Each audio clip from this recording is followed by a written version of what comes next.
So I just picked up a new camera and I'm really excited to see if there's a difference. Let me pop it in and check it out. Okay, not bad.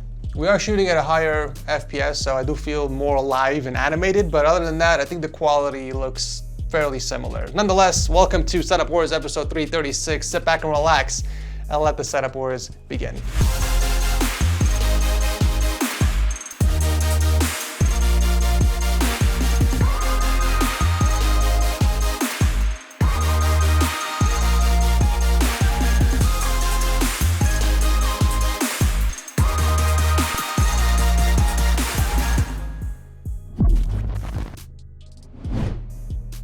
Does your ass cheeks hurt from sitting on your chair all day?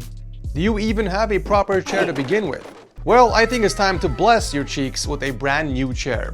The And The Seat Kaiser 3 series offers the ultimate comfort with their premium PVC leather, 4-way lumbar support, and a magnetic head pillow, which I have never seen on a gaming chair before. Normally, I stay away from gaming chairs because they are always too stiff for me, but I can say with confidence that this is one of the more softer chairs I have experienced.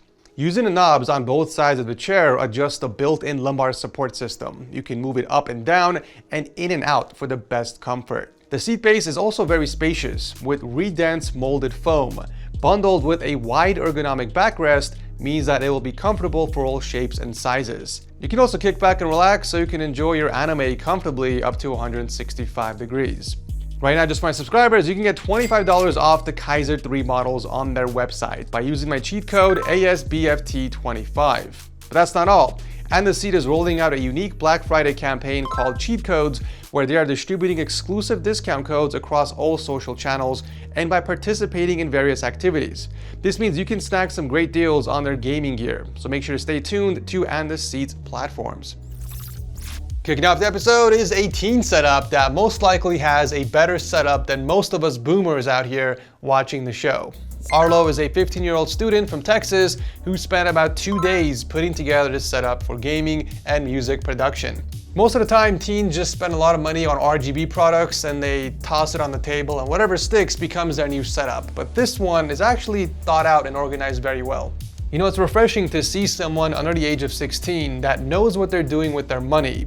Or their parents' money. I'm not here to judge. We had a 27-inch 1440p display stacked on top of a 34-inch ultra-wide, both of which mounted against the wall that's been masked by a bunch of white 3D art panels, and the obligatory Govee glide bar to help frame it all.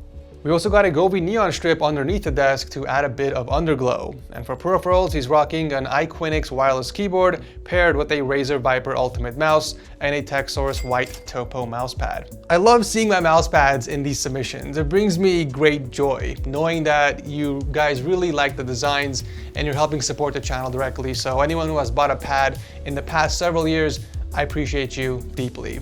Also, Arlo, if you're watching this video, I would be honored to send you a brand new Topo V2 for your setup. Just hit me up on Discord if you're interested. Moving on to audio, we got perfectly placed speakers on both sides. They're even tilted up. Look at that.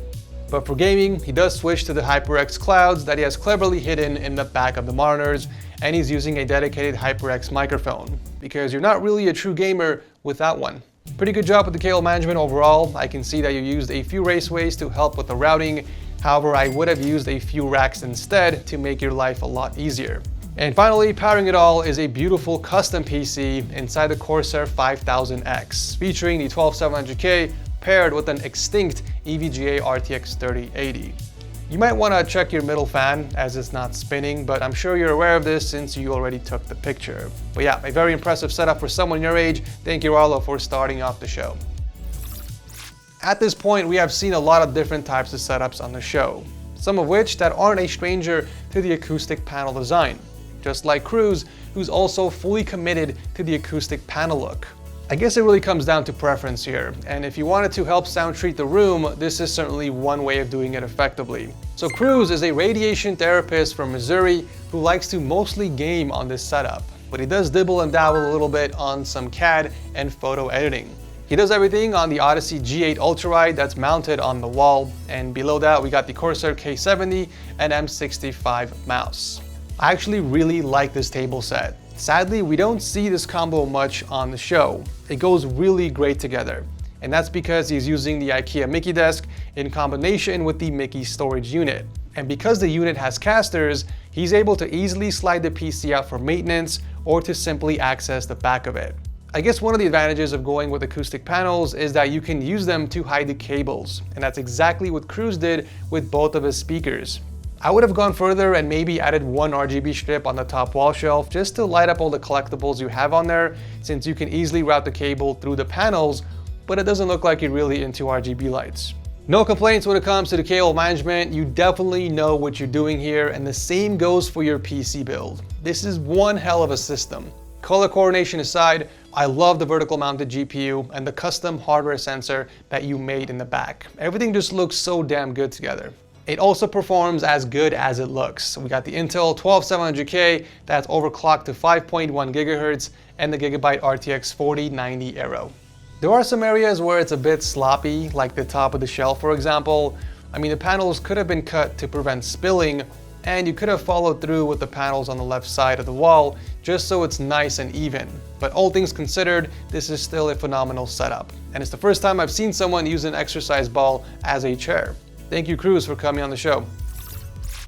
Ladies and gents, let's give a warm welcome back to the legend Jonathan, aka Havoc Hikari, who blessed our eyeballs with his insane battle station from episode 201 over 3 years ago. Since then, he has decided to build himself an entirely new setup in his second bedroom. And let me just say, it's absolutely mind-blowing. This used to be a boring home theater and console room, but he decided to give it a full makeover.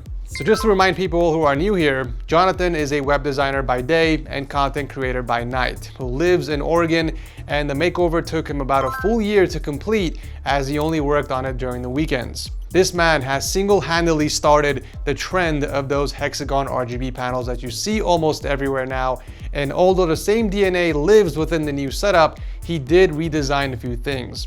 To start off, he decided to cover the entire wall with reclaimed wood, which is a gorgeous backdrop that spills right onto the tile flooring, which is almost the same color.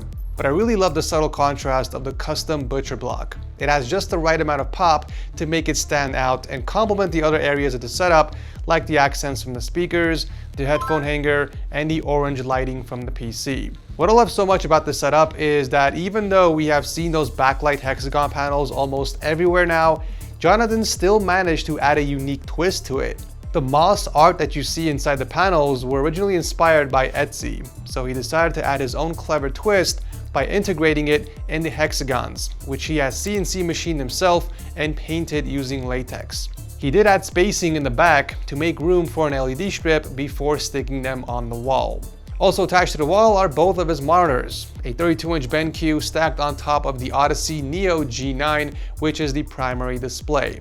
Below that, we got a custom Mode 65 with banana split switches paired with the Logitech G Pro X Superlight mouse. From a distance, I thought this was an Elgato Stream Deck, but it's actually a tray holding some of his artisan keycaps. I do want to point out the super clean cable management though. I mean, everything is beautifully organized with raceways and zip ties.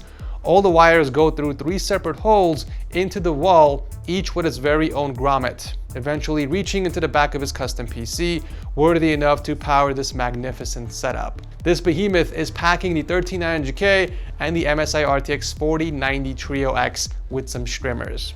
And if you thought this setup was badass, wait till you see the rest of the room. A true console gamer's wet dream. Jonathan has everything here to keep himself entertained through the apocalypse. Assuming he still has electricity, of course. Most entertainment setups overlook the sound system, which is why I was happy to see that John did not cheap out and he hooked himself up with a set of Klipsch speakers and a sub. Tons of amazing collectibles, including my personal favorite, police officer. Damn, boy, he's thick! And we got previous gen consoles dating all the way back to the original NES. This place is like a little time capsule. I mean, it's no Tyler setup from episode 333, but it's up there. This is technically an entirely new setup in a completely different room, so it is worthy of another seal of approval. So now you have one in each room.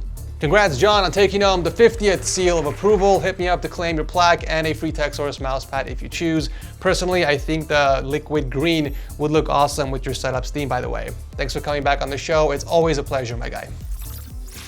Coming back down to reality, we have a more obtainable setup for most of us average humans. Matt is an Airbnb host and warehouse manager from Orlando who spent about a year getting this setup to this point for gaming, a bit of schoolwork, and handling business. We got a 34-inch ultra-wide mounted against the wall right underneath a 50-inch TV, which I thought was a painting at first. Even though it's not exactly centered with the monitor, I do love the custom frame that he made that also matches the desk he stole from work. For peripherals, he's rocking a Keychron C1 paired with a dark core mouse. But please tell me why the Qi charger on the left has more mousepad space than the actual mouse. In the past, I've called out people for having very little mouse space, only to find out soon after that they don't actually game on the keyboard and mouse, but they use a controller instead. However, I don't see a controller this time. So what is the reason for the tiny mouse space? It's gotta be symmetry, right? Because the mouse pad is perfectly centered with the riser and both of the speakers. There is no other reason.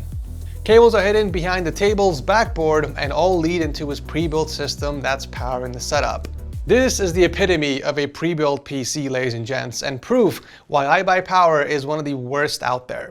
Not only did they route the GPU cable towards the side instead of the back, but they put in 32 gigs of RAM in here with an i3 and a GTX 1650. Talk about balance. This configuration should be illegal. Either way, I'm happy to hear that you're planning on building a real PC soon. Good luck with the house purchase, and thank you for coming on the show. Wrapping up the episode is a beautifully executed floating corner desk setup, a very rare sight these days on the show. Rainier is a student from Australia who started a setup back in September of 2022, so it's been a full year of upgrades to get it ready for setup wars. The floating desk really does look amazing here. Maybe I'm biased, I don't know, but I would definitely love to hear what you guys think in the comment section. Like, is this impractical and only for looks, or does it have both function and form? Let me know what you guys think. I mean, we can't deny the fact that it saves space, right? Look at all the leg room he has now. He can roll on the chair from one side of the table to the other without worrying about hitting any of the legs. We got dual 240Hz monitors mounted against the wall, and below that we got a HyperX Alloy Origins board paired with a Model O in black, with the addition of a wooden monitor riser to help keep some of his other gear organized and provide a solution to hide some of the cables. We got a pair of bookshelf speakers on the side for listening to music and watching content, but when it's time to start clapping cheeks, he brings over the Quadcast microphone and puts on the Kraken V3s. Cable management is definitely one of the harder things to accomplish on a floating desk setup, but Rainier absolutely nailed it with the cable clips and the cable ties. Everything is routed in the corner where there is a cutout that leads into the back of the PC that's tucked away. We got an i9 11900K paired with an EVGA RTX 3070 inside the H510 Elite. This has been one of the cleaner floating corner desk setups on the show. Thank you, Rainier, for sharing this with us. As always, let me know in the comment section which of these setups floated your boats the most. And does that even make sense? Floated your boats? What's the past term for float? Floated, right? Floated your boats the most. That makes no sense. Let me know what you do setups is your favorite. If you guys are enjoying what season are we on? Oh my God, I'm butchering this outro. If you guys are enjoying season 7 so far, feel free to toss a like before I head out. I love your beautiful nose hairs, and I will see you very soon in the next one. Adios. I said adios again.